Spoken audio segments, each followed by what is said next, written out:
welcome back. It's the Marketer of the Day podcast with world-renowned podcast guest Chris Fenning. Now, Chris makes it easier for us to communicate at work. He helps experts talk to non-experts. He helps teams talk to executives and so much more. And Chris's practical methods are used in organizations like Google and NATO. They've appeared in the Harvard Business Review. He's also the author of multiple award-winning books on communication and training.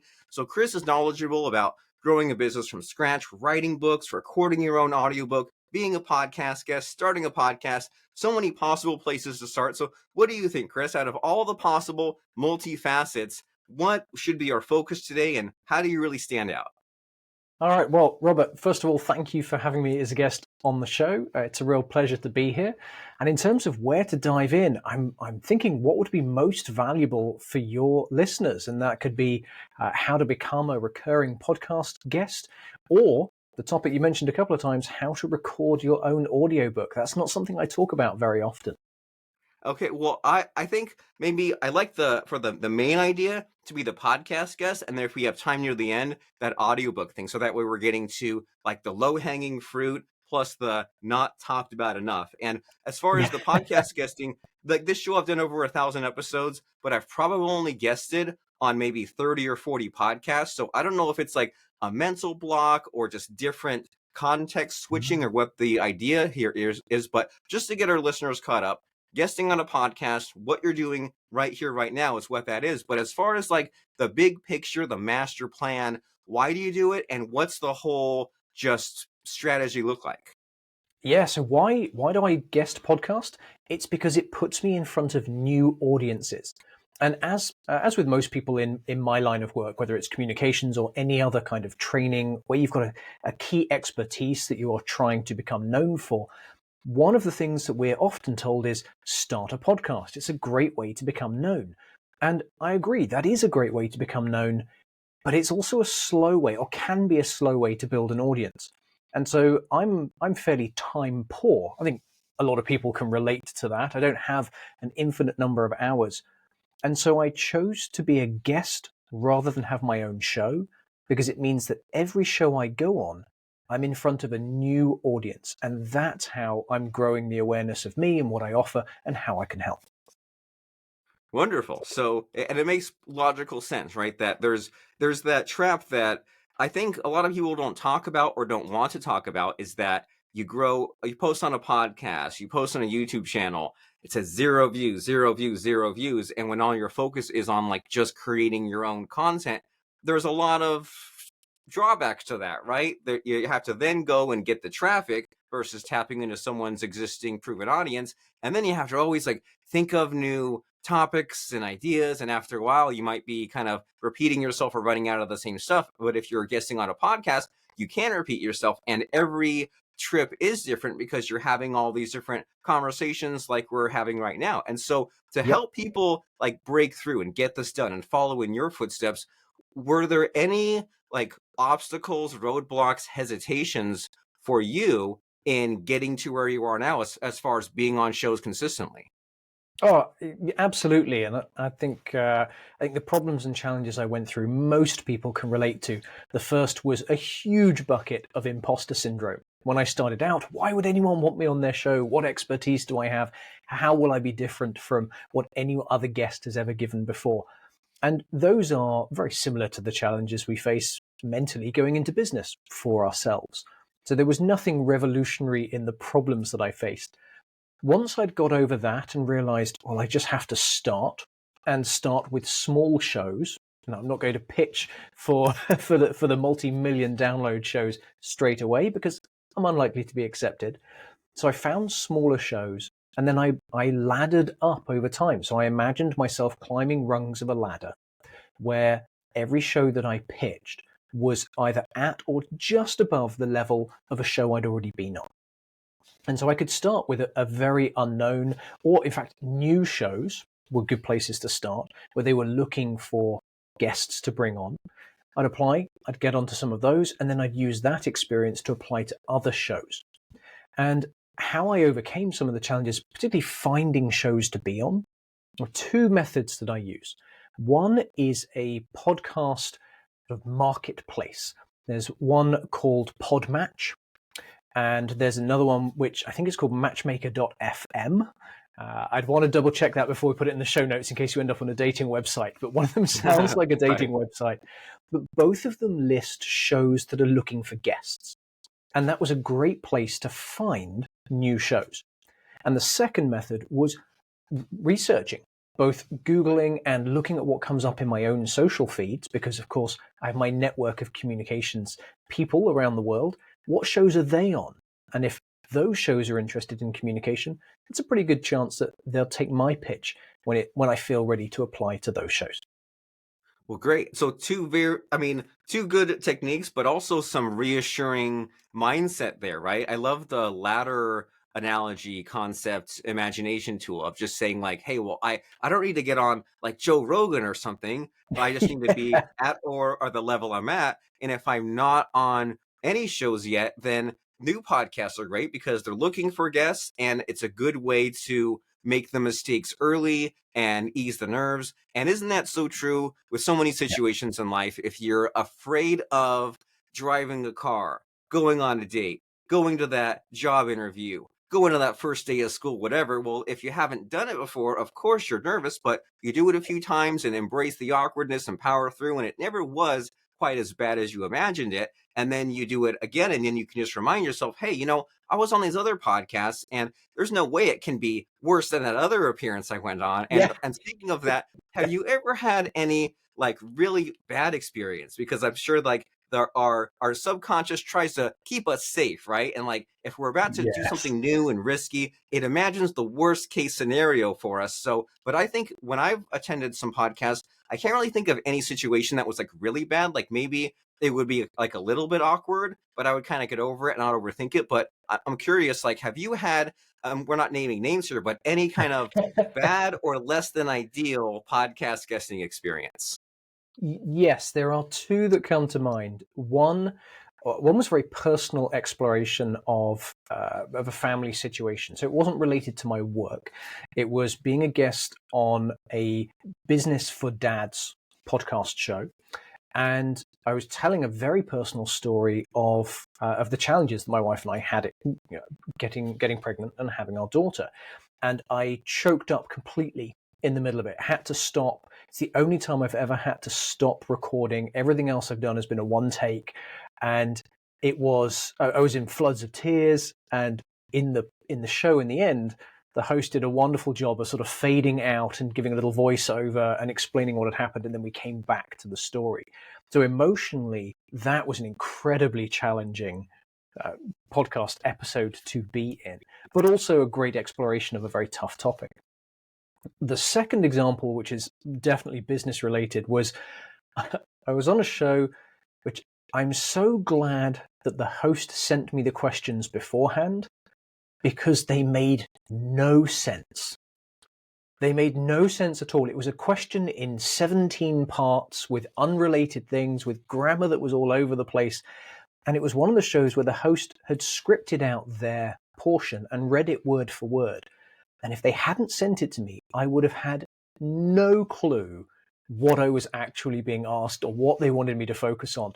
And that's part of my expertise, is being able to take those challenging questions and get to the core of them and focus just on one piece. But I was totally lost.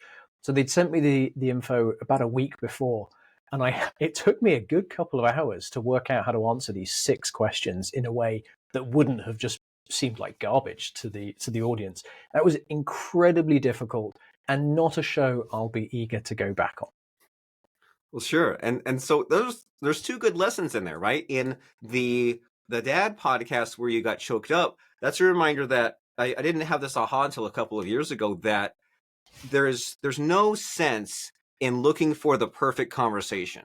And I found myself at some point just having a great conversation with someone, and then later on, just I would feel my excitement level just drop off a cliff. And I would think like, oh, well, of course it did, because I would talk to this person, I'm super jazzed up, excited, and then back to reality. But I would feel the deep sinking down, and almost like with the downward momentum, I would feel worse than the baseline before I spoke to that person. And I would think, what's going on here? And thinking about like, I should have, could have said that or made that joke. And I realized there's no point in thinking of the perfect conversation. And at one point, Oh someone yeah. said something that was like, well, that thing that you said that you thought was so clever, maybe they didn't even notice or think otherwise. And then that other thing that you said that you thought was so ordinary might have been what the host or the audience or whoever else thought was really amazing. So there's no sense in driving yourself crazy with that. And I'm Oh reminded of yeah, that the because ordinary, that ordinary thing, the thing that we forget was revolutionary or we just don't think is valuable, someone will pick up on and go, that one thing. Like, what one thing? Oh no, that sentence, you said this. I'm thinking, oh gosh, that was the least clever or the least great thing in my repertoire. And yeah, and exactly as you say, people go, oh no, that's the bit that really helped me. We are, you and I, other authors, podcast hosts, podcast guests, we are generally the worst judge of what our audience is going to find valuable because we think we know. And it's only when we go out and talk to the eventual listeners or readers, if you write books, that they will pick up on the particular nuggets. And yeah, we're terrible judges of what people will find valuable. So keep putting out some variety. right, and especially those beginner questions, you think about the levels of awareness. There are the people at the expert level, but there's way more people at the beginner level. And just talking about those beginner questions doesn't mean that you are losing anyone else. Like the other day, someone said, "I've never heard of Chat GPT," and I thought I need to go and record a TikTok about that. But yeah, my point of all that was like when you got Yeah. choked up on your interview. Like I'm thinking, like, man, that's some powerful stuff, right? They call that an Oprah moment. So even like getting choked up or something, that's like that could be the highlight of all those episodes of that podcast. And so speaking of this idea Yeah. here of the beginner questions, like in these things that you do, right, with growing a business and writing books and podcast guesting, is there like is there a place where people are really stuck on just something really beginner level and you're just like, hey, there's a way better way? Does anything come to mind as far as just like a beginner problem that is just it's baffling how it's not solved yet? Oh, I thought I had an answer until that last bit. So a beginner problem would be where do I find shows? That's the first bit, and you go to Apple or Spotify and just start scrolling. But where do I find shows? And the solution is Google, and Google for shows, and you'll come up with top 10 lists, top 30 lists of a particular topic, and then start following the trails and the rabbit holes. Um, but a solution to it that I only came across, I don't know, much later than I should have done. I wish I'd known this sooner, is find somebody in your field, find an expert that you admire, and go and find the list of podcasts they've been on. And then that's your list to go after, because those are shows that are interested in the topic that you want to talk about. And I've yet to find a nice solution for how to do that. It would be great if there was a service. So this is the answer to that second part of the question. It's baffling how this hasn't been found yet. Wouldn't it be nice if you could say this person and then produce the list of all the shows that they've been on? That would be an Yes, amazing service. it would. And you're right that there's like close approximations to that, right? Like that there's listen notes. That's helpful sometimes because you can search, but then it's definitely not complete.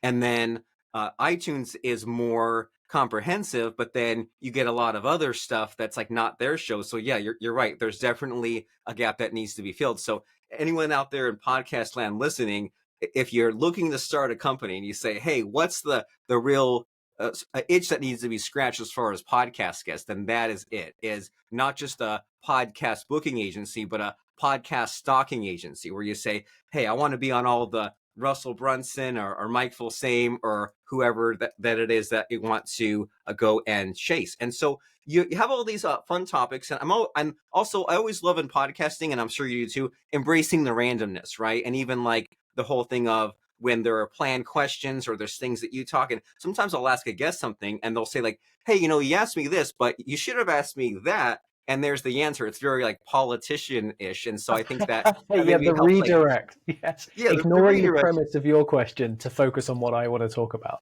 Yeah, and it kind of eases the nerves because it's not like you're appearing on like like a big news show, right? You're not on Fox News or CNN or something. They're not looking to like catch you in saying the wrong thing. They're here to Mm. help you, right? You're both Yes. there to have a benefit. That show needs the content and a fun conversation and get an audience and listeners, and you're there to get some of your own thought leadership expertise. And so, as far as we've kind of talked about like easing the nerves and the process and finding shows, and what do you do like as far as the relationship building, because there's like warming someone up and I'm sure there's some kind of like follow up after. So what are your thoughts on the kind of the softness, the vagueness, that the peopling? So warming people up, are you asking about like getting in touch with hosts and building that relationship to get onto the show? Is that the angle? Yeah, because it's easy to say, oh, send some emails, but what comes in the in between parts, right? As far as like, well, like how do you like maximize the them wanting you to be on the show, and how do you get good results after? Just all of that kind of follow up communication. Yes, there are a lot of little pieces. And for me, it generally starts with, or it certainly did in the past, my outreach wouldn't be by an email. I'd send a short video, 30-second, 60-second video, because it was personal. It got them to see like my studio setup. Was my sound any good? Do I look good on camera, or am I doing the sort of up the nose shot from a laptop? So it demonstrated some professionalism. It let me be a human rather than just being text on an email. And that by itself went a long way to building relationships with some hosts who would then bring me back, and they were keen to have conversations. After, Wonderful. And it just takes 30 seconds to do it, right? yes, I mean, probably sort of 5 minutes all in. If you use a service like Loom, Loom, it's brilliant because you can bring up the podcast's webpage and you can record yourself overlaid on the webpage talking to the host about the site. And it shows that you've actually put a bit of time and effort in, and you're not just copy paste spamming every show that you can, which is quite often what happens, where people will just go, oh, I'll just paste the same message to go on every show. That little bit of personalization goes a very, very long way to building that relationship. And then it's about being a prepared guest. So for every show, they're going to want a bio and a headshot and what are the key links. Have that stuff ready and ask if they want it. Don't just presume, don't shove information at the host. They may already have it, they may have a researcher getting it. But ask, do you want this stuff? And if they do, just send it over to them in a usable format, not rubbishy in an email. Have a nice page if you can. And if they say just stick it in a message, great. Do what the host wants. Make it easy for them to have you as a guest. Wonderful. You're in my turf, right? You're in my house, Chris. So when you're in my house, you could take off your shoes when you walk in the front door, or whatever the analogy is. And yeah, and I love this kind of reminder here, or lesson for some people, of being prepared, and but also not necessarily being so rigid and sticking to it. Like it took me so long again to realize that in the booking, the scheduling, the Calendly, getting it on the calendar, I asked my guests for a bio. That way I just kind of bring it up and talk about it, and even like asking the guest to give me some questions, which is why we knew to mention it to you, things like podcast guesting or like audiobooks and things like that. So Yeah. with all these shows that you've been on, is there anything that you wish a podcast host would do? Let's say there's someone listening out there who is a host of a podcast that you yourself will someday be on. What do you wish that they knew or did more of or did better? Yes, some hosts do this really well, but a lot of hosts have room for improvement. The standard questions that you ask every guest, tell the guest. Give us some time because we want to give a valuable, good answer. If you surprise us with a, hey, here are the two random questions I always ask, and there's some big mind-bending ethereal thing or the incredibly deep, give us a chance to give your listeners something valuable.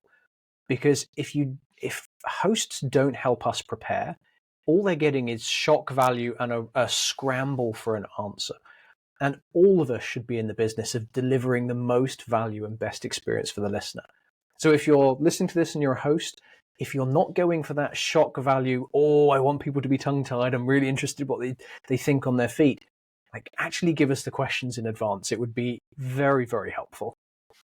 And that is a wake-up call for me personally because I've noticed, well, I'm just now noticing that I do get kind of that sick pleasure from making the guests scramble on their feet a little bit because near the end, and this question is coming for you in a few minutes, is I asked my guest what a powerful quote or lesson could be, and I've just I kind of like you do, you kind of play up what your template is, like change it around a little bit, and I like to ask it at the end instead of just saying goodbye. That way, it's kind of like a one last powerful soundbite. I used to Mm. ask for a quote, but the quote's kind of superficial, and I say quote or lesson. So if you don't think of a quote, you can put that in. But then I have noticed what you're talking about, and I started doing that maybe like 3 months ago. And I noticed the guest kind of sweats and pauses, and it's probably awkward for them, but it's fun for me. And I'm not realizing that might get kind of mean for me to do. So I will for sure in the future, I will take your advice starting today, and I'll put in the scheduling there.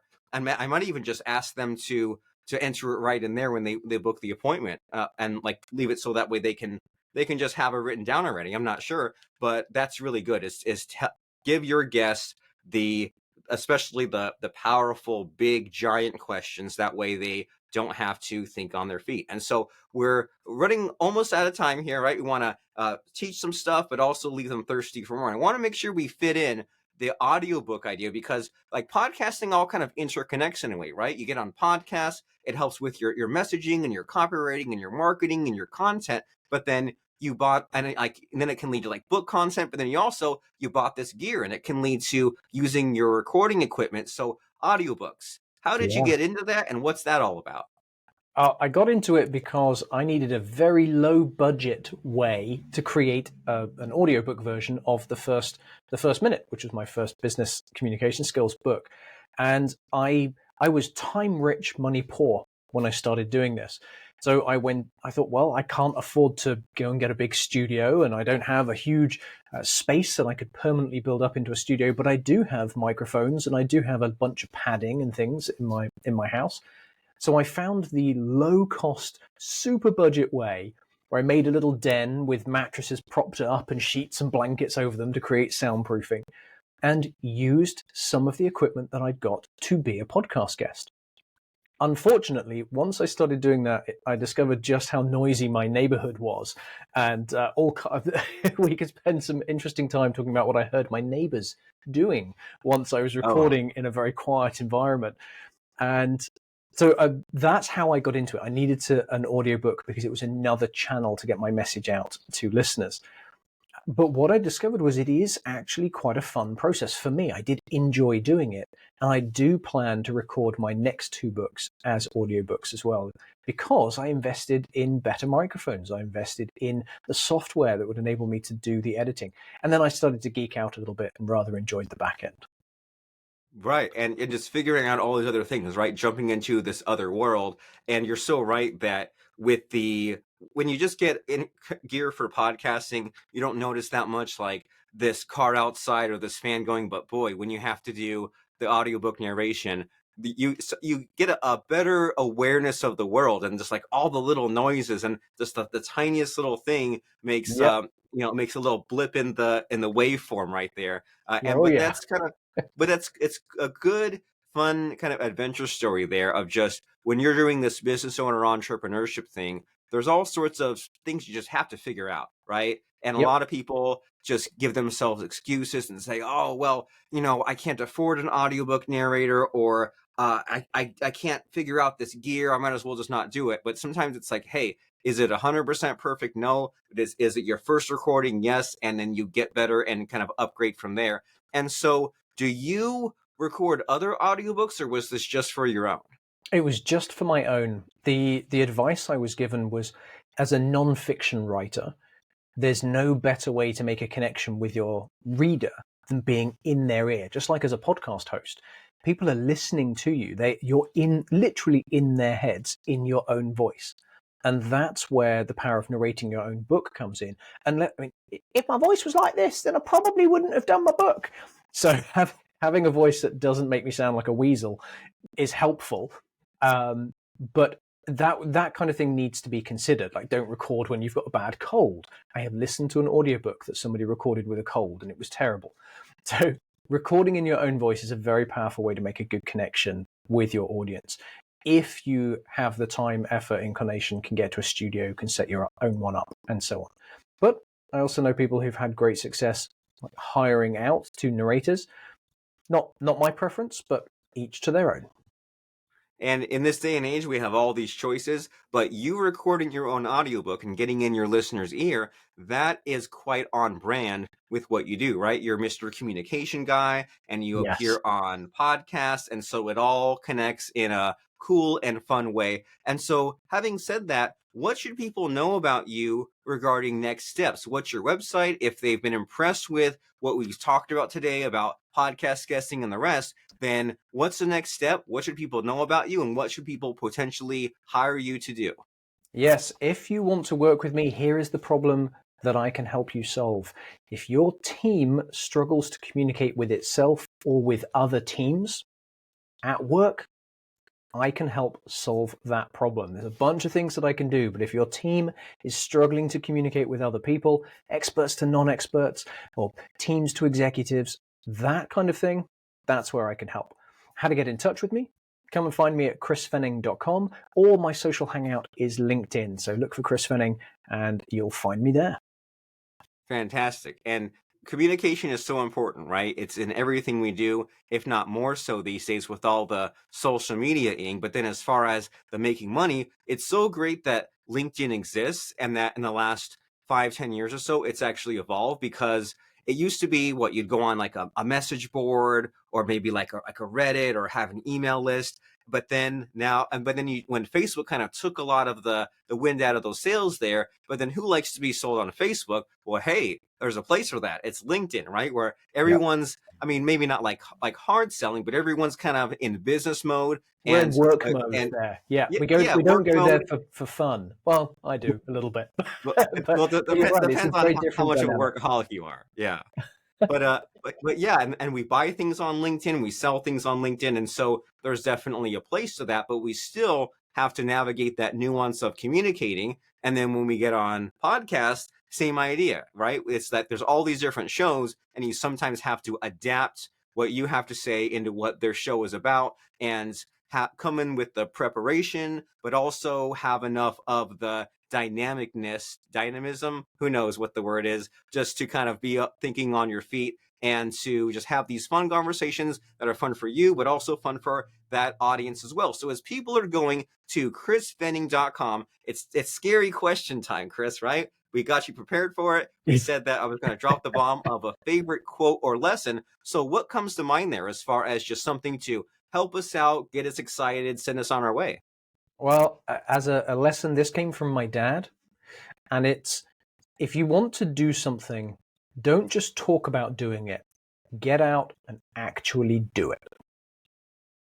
Fantastic. So, and what's your dad's name, by the way? Jeff. So Jeff Fenning. Is that a That's correct right. Yep. quote? Jeff Fenning. Yep.